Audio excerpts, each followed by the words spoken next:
What is gender? So, gender refers to the attitudes, feelings, and behaviors that a given culture associates with a person's biological sex. The concept of gender was first developed by Il Matthews in 1984 in her study of the construction of femininity. According to him, the concept of gender gives recognition to the fact that every known society distinguishes between men and women. Therefore, the term or concept of gender is a systematic way of understanding men and women socially and the patterning of relationship between them. The concept of gender helps to study the differences and behaviors between men and women and to analyze the basis of these differences as basically biological or as social construction by the society. The sex and gender are interchangeable and have no difference in meaning the term sex and gender. Not until when 1950s that is formally begun to be distinguished according to the World Health Organization, which sex is refers to the different biological and psychological characteristics of males and females, which focus to hormones, reproductive organs, etc. While gender refers to the socially constructed characteristics of women, the men such as norms, rules, and relationship often between groups of men and women, this influence the ways that who act, interact, and feel about themselves.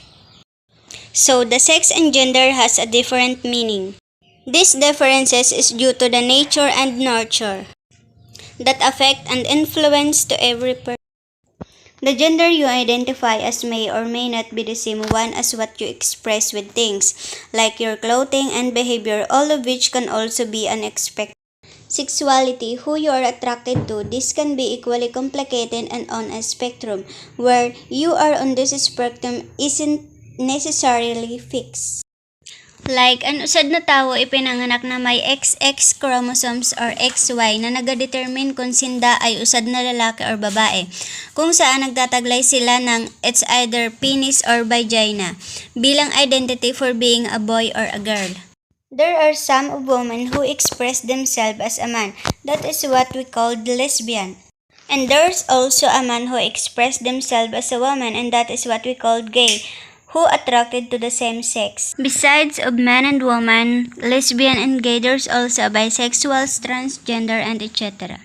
Sex versus gender. Women's chromosomes, reproductive organs, and genitalia and hormones.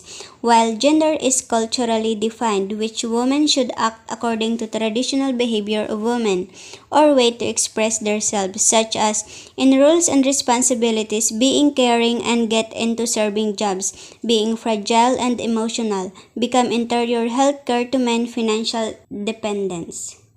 And in gender, man should also act according to his sex, that he think he's a boy, which he should be construction defense, risk-taking, aggression, higher workforce participation, financial autonomy.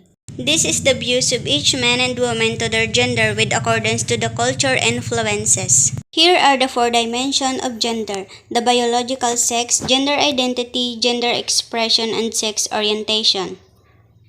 Biological sex. The classification of a person as a male or female at birth, usually based on the appearance of their external genitals.